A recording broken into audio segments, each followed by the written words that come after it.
If you've been following this NVDA Wheel sequence, you know how it started. On August 1st, 2025, I bought 150 shares and sold a cash-secured put. Since then, each week, I've either sold or rolled a put, sold or rolled a covered call, or both, and I've used the premium to gradually increase my share count. Right now, I'm at 163 shares. My total profit is up about $10,000. Some of that is unrealized, tied to the current share price, and some of it is realized premium that has already been credited to the account. But recently, I started to wonder, what if I had used all of my original capital to just buy shares on day one? What if I had skipped the cash secured put entirely and simply bought and held shares? How would that compare to where I am today? Let's walk through the math.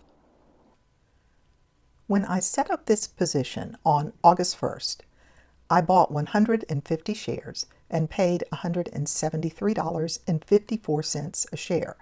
Then I sold a covered call with a strike price of $180, bringing in $128.34, and sold a cash secured put with a strike price of $160, generating $67.34. So that was my original setup.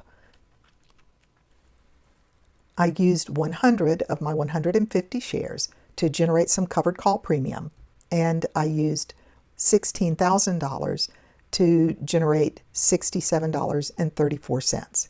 And then over the next few months, every week, I would adjust this position.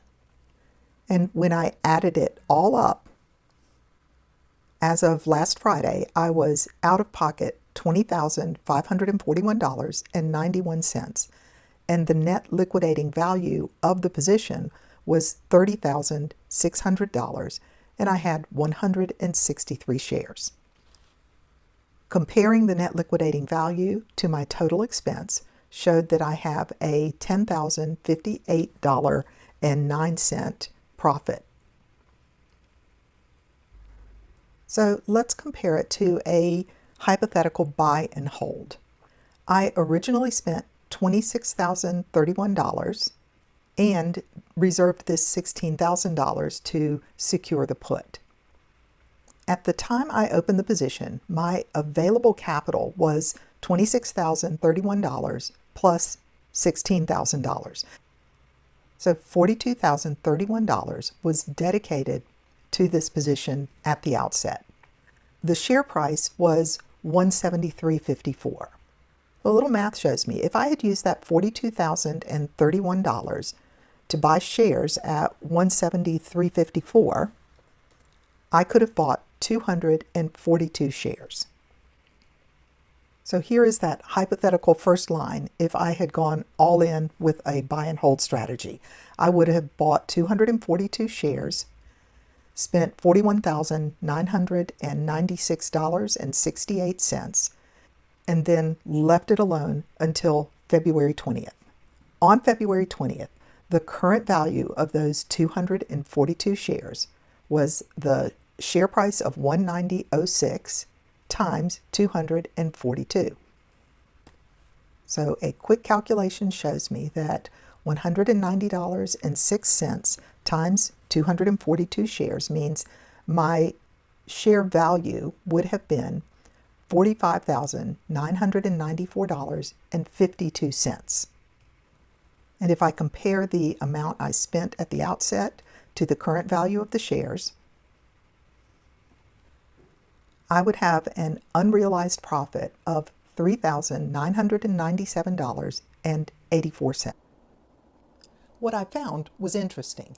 If I had simply bought 242 shares and held them, I would own more shares, but my total gain would be just over $4,000, and all of that would be mark to market, meaning entirely dependent on today's share price.